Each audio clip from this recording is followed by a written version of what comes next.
Здравствуйте, на телеканале БСТ. Время подвести итоги недели. В студии Элина Насырова, и вначале коротко о главном. Из Уфы до Москвы в 1,5 раза быстрее. Эту трассу десятки тысяч людей ждали десятилетиями. Трасса проходила практически, разрезала несколько населенных пунктов. Сейчас этого не будет. Владимир Путин вместе с Радием Хабировым открыли участок трассы М-12 «Восток», который проходит по территории Башкортостана.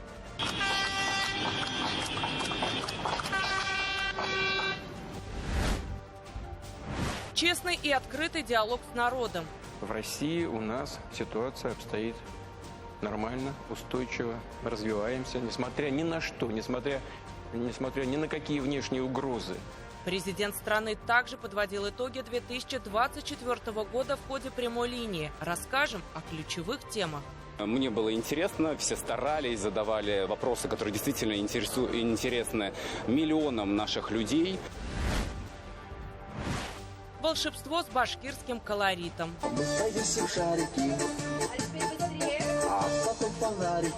В республике открылась главная резиденция национального Деда Мороза. О чем просят Кыш-Бабая и где уже можно получить частичку новогоднего волшебства. А Дед Мороз на праздник принес игрушек разных и сутками, и песни. Веселит ребят.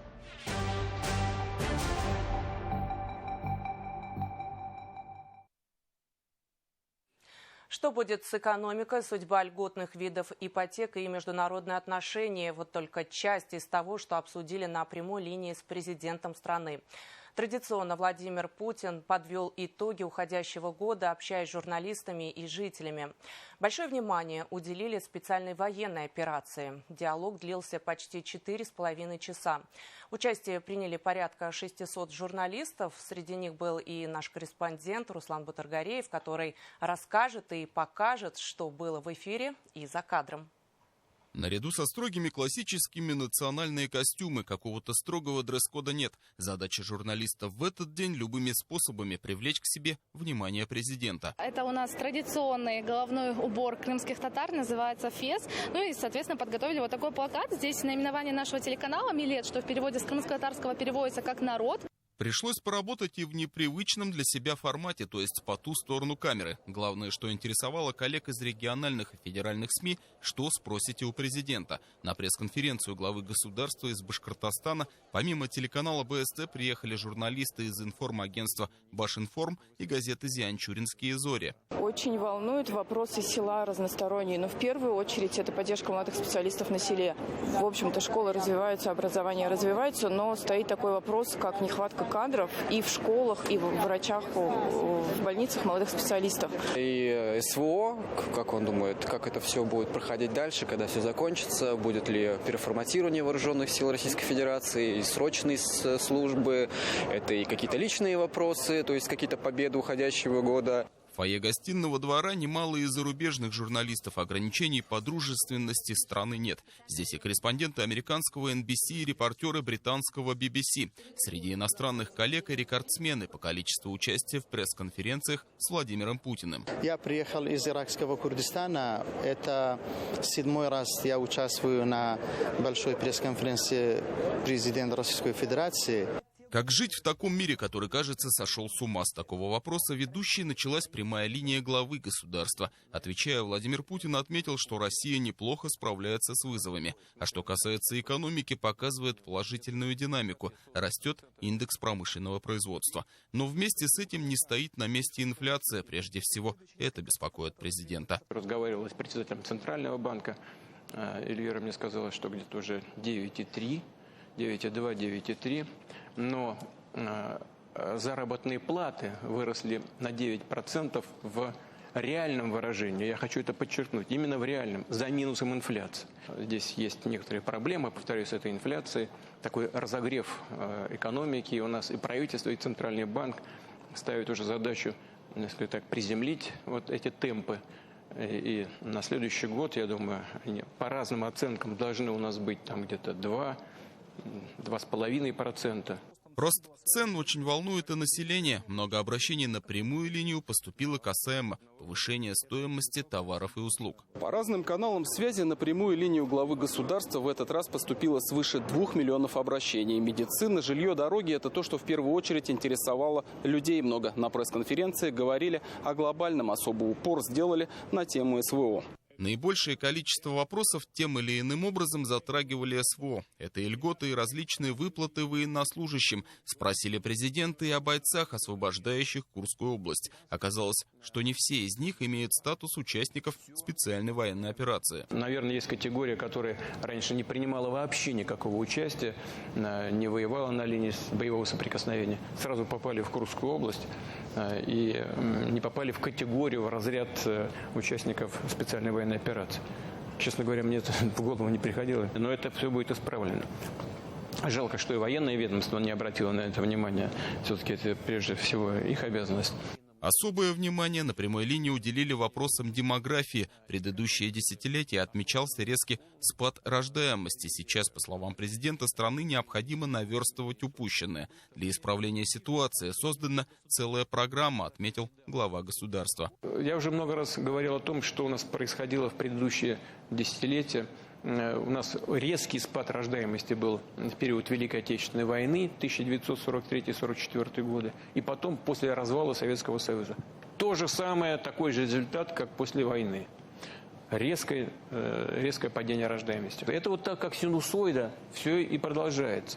Вот. И для нас тяжелые испытания. У нас, вы знаете, количество женщин в детородном возрасте сократилось на 30%.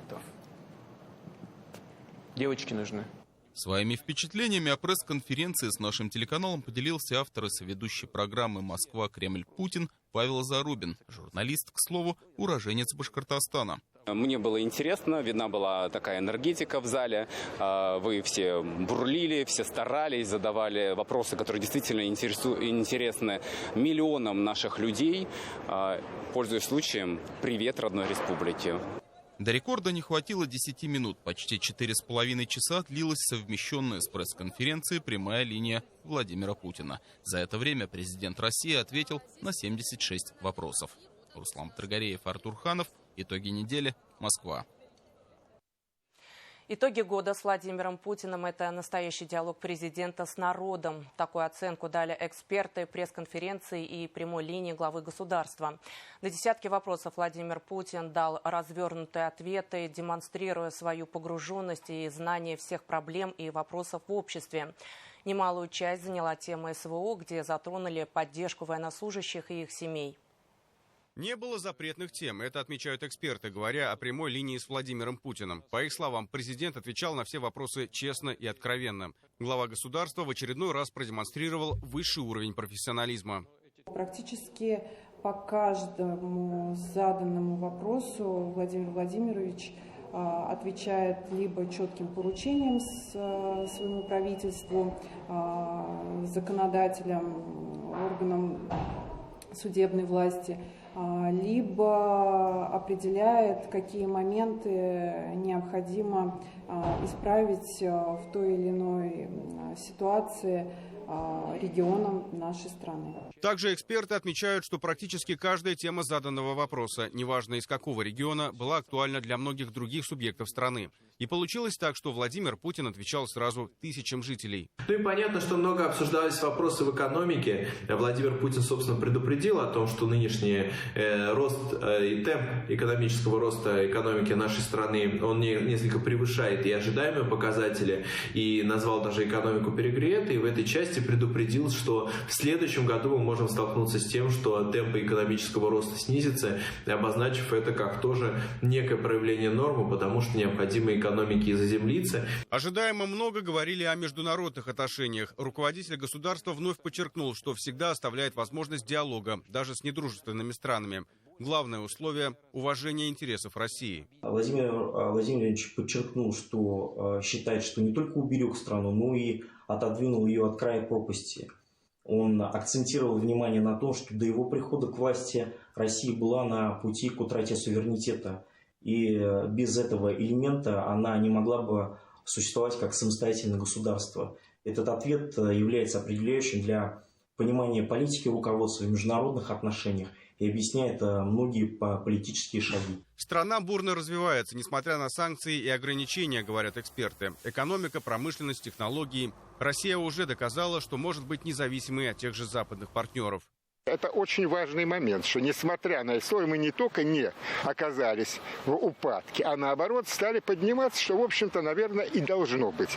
Именно вот это вот элементы зависимости, которые с 2000 года мы избавлялись после событий 90-х годов, они и нас и сдерживали развитие, и технологическое, и, главное, и, конечно, и духовное. Силу экономики показывает и то, что в стране продолжат работать льготные ипотеки. Речь в первую очередь про сельскую и семейную. Последнюю, к слову, после заявления президента расширит и на вторичное жилье.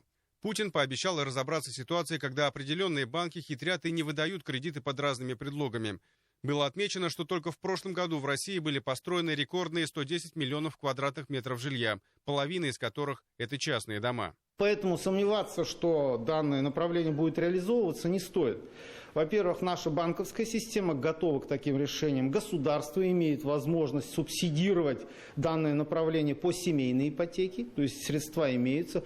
И кроме того, есть у нас большой задел, то есть опыт таких вот, как говорится, ипотечного кредитования у нас достаточно большой и серьезный. И банки не будут отказываться. Это я практически цитирую Владимира Владимировича Путина. У экспертов также нет никаких сомнений, что страна при нынешних темпах развития успешно восстановит инфраструктуру новых регионов. Созданная для этого программа рассчитана до 2030 года. И многое по ней уже сделано. Президент заявил, что в течение 3 лет в нормативное состояние там приведут дорожную сеть. И это, как уверены специалисты, поможет привлечь сюда бизнес и инвестиции. С удовольствием бизнес придет туда, чтобы вложиться и затем заработать. Это ведь касается не только промышленной сферы. Да, там действительно и богатые ископаемые, и производственная база довольно серьезно сохранилась. Но ведь это еще и инфраструктура, это жилье, это объекты коммерческой недвижимости и так далее, и так далее. То есть те самые рыночные механизмы, которые сегодня работают на территории всей страны, я думаю, что они будут очень эффективно работать и на новых территориях. Также Владимир Путин поставил задачу расшивать пробки на федеральных трассах. Это, конечно, больше проблема для южных регионов, и там есть решение. В целом же по стране реализуется много крупных дорожных проектов. Эксперты отмечают, что возведение скоростных трасс – это еще один импульс к развитию экономики в регионах. Артур Шамсудинов, Эмиль Басареев и Загир Атангулов. Итоги недели. Из Уфы до Москвы в 1,5 раза быстрее Владимир Путин дал старт движению по участку трассы М-12 «Восток» на территории Башкортостана. В режиме видеосвязи президент принял участие в церемонии открытия объектов воздушной и автодорожной инфраструктуры в регионах страны. Новый участок федеральной автомагистрали 65 километров. О его готовности главе государства из Илишевского района доложил Ради Хабиров. Сроки, в которые построили дорогу, он назвал беспрецедентными. Руководитель республики также показал президенту памятник дважды Герою Советского Союза Мусе Гарееву. Его также открыли в этот день. Моя коллега Анастасия Чебаева расскажет об этих ключевых событиях рабочей поездки. Раз, два, три. Памятник дважды Герою Советского Союза глава республики открывает вместе с сыном Мусы Гареева. Этот момент увидеть собственными глазами хотели многие. В их числе ветеран Великой Отечественной войны Реза Хакимов, который учился с летчиком-героем в одной школе. Несмотря на возраст 98 лет, он пришел, чтобы лично отдать дань памяти Мусе Гарееву. Пусть всегда будет посещение желающих видеть и смотреть на Мусу, как герой, дважды героя Советского Союза. Нельзя сказать про мальчишка, да, но он действительно был мальчишка 22-23 года. Дважды герой Советского Союза, он у нас один такой герой. Причем он и после войны столько себя посвятил служению нашей республике, патриотическому воспитанию. Вообще в народе нашем очень любят и очень уважают. Вот, и память его так хранят. А памятник замечательный. Знаете, вот я даже думаю, вот, все будут заезжать сюда. Это же, по сути, заезд в Башкортостан. Все будут понимать, что Башкортостан — это такие люди, что Башкортостан — это родина героев. Вот. И вообще эстетично очень красиво. Скульптору Андрею Молчановскому удалось, казалось бы, монументальным искусством передать динамику полета и жизни Мусы Гареева. И именно таким и был его отец, признается Евгений Мусинович Гареев. Если вот это не бронзовый, это как настоящий буквально. Редко удается это так передать и вот атмосферу эпохи, и вот эту молодость, задор, отвагу молодого летчика. Очень давно ждали этого, что-нибудь подобное будет, но это все равно было неожиданностью. Когда летом случайно знакомые переслали фотографии, здесь работают, ну просто не поверили сначала. Это вообще как курган. И самолет вылетает прямо из этого косогора. Он помогает. Стелла, она является продолжением ландшафта.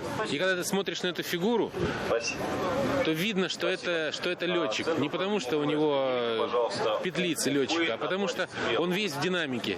Это внутреннее движение в скульптуре. 4-метровый памятник возвысился вблизи деревни, где родился Муса Гареев, на новом участке автомобильной дороги М12 «Восток». Старт движения по трассе дал Владимир Путин в режиме видеосвязи на церемонии открытия объектов воздушной автодорожной инфраструктуры в регионах страны. Ради Хабиров отметил, что последние годы стали беспрецедентными в дорожном строительстве республики. Год назад, практически год, тоже в конце декабря был введен на современный участок автодороги М12 от Москвы до Казани. Сегодня в ее составе в строй вводится 80-километровый обход Нижнекамска и набережных Челнов в Республике Татарстан и 65-километровый обход нескольких населенных пунктов Республики Башкортостан. Эта трасса существенно улучшит дорожную инфраструктуру. Для примера, теперь по завершении этой трассы от Уфы до Москвы можно будет доехать в 1,5 раза быстрее. Что касается сегодняшнего участка трассы, эту трассу десятки тысяч людей ждали десятилетиями. Трасса проходила практически, разрезала несколько населенных пунктов. Сейчас этого не будет. Разрешите открыть движение по дорогам? Разрешаю.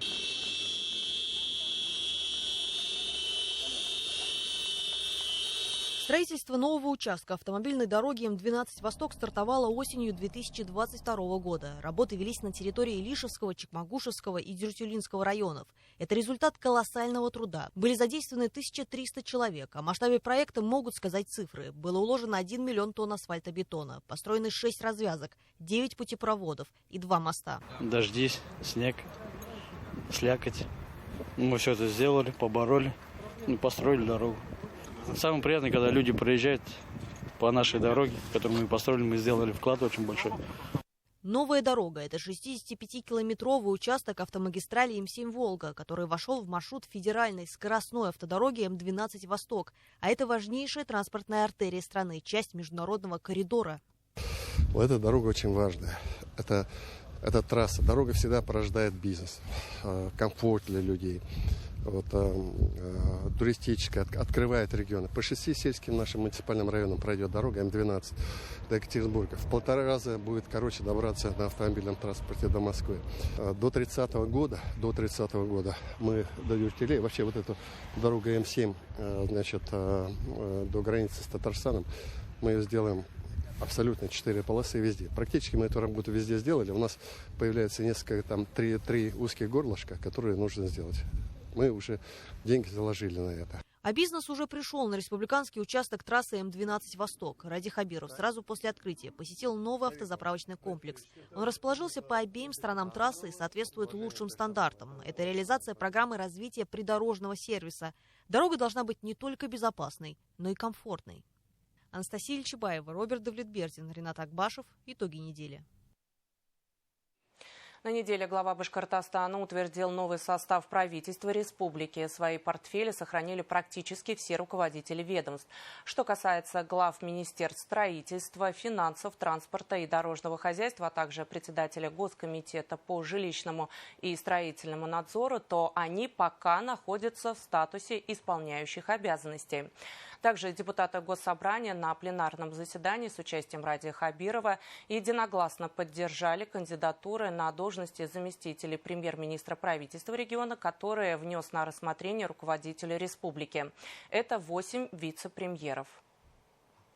Депутаты Госсобрания приняли бюджет на следующий год в размере более 330 миллиардов рублей. Как и прежде, он будет социально ориентированным. Основные средства направят на поддержку образования, здравоохранения, ЖКХ, сельского хозяйства, спорта и молодежной политики. Более 8 миллиардов пойдут на помощь участникам СВО и членам их семей. Причем объем поступлений на следующий год из федерального центра значительно вырос. У нас увеличение в целом составило более 80 миллиардов рублей в трехлетнем периоде. Мы получили хорошее софинансирование из федерального бюджета на реализацию национальных проектов. Поэтому все отрасли, которые вы озвучили, в том числе здравоохранение, образование, связано увеличение с учетом поступления средств федерального бюджета. Текущий год республика завершает с очень хорошими показателями, с ростом валового регионального продукта, промышленности, инвестиций в основной капитал. И по прогнозам и по следующие годы республика продолжит свой экономический рост. Рецепт утреннего кофе от главы республики, кулинарные идеи к новогоднему столу и поиски ответов на вопрос, что делает женщину счастливой. Проект «Открытая академия», которому в этом году исполнилось 5 лет, вновь прошел в телевизионном формате. Подарки, советы дизайнеров и врачей. За 3 часа прямого эфира гости студии не только делились праздничным настроением, но и ценными советами. Какими, расскажет Динара Таймасханова. Есть же жаворонки, есть совы. Я из категории совы, мне всегда тяжело вставать. И поэтому я, разумеется, кофе, чтобы побыстрее проснуться и побежать. Как и многие, свое утро глава республики начинает с кофе. В прямом эфире Ради Хабиров поделился любимым рецептом бодрящего напитка. К классическому варианту руководитель региона добавляет еще немного кардамона. Пока варился кофе, Ради Хабиров рассказал об итогах года заботы о людях с ОВЗ, о ключевых событиях в регионе и о том, почему любит проект «Территория женского счастья». Вот мне очень важна та часть работы территории, когда они приезжают и проводят территорию счастья где-то в дальних сельских наших районах. Там сотни женщин собираются, тысячи женщин собираются. Приезжают медики, приезжают консультанты, приезжают артисты, приезжают лекторы, интересные спикеры. Это все очень интересно. И каждая женщина там находит в себе что-то такое, знаете, вот нужное и полезное. По душе. И я всегда, и Карине тоже говорю, что если есть возможность, если нужна, говорю, от меня помощь, очень усиливайте в этой части медицинский блок. Счастье в здоровье утверждают и медики. О самом важном они рассуждают и без белых халатов. Меньше стрессов и больше позитивных мыслей. А походы к врачу никогда заболит. А для профилактики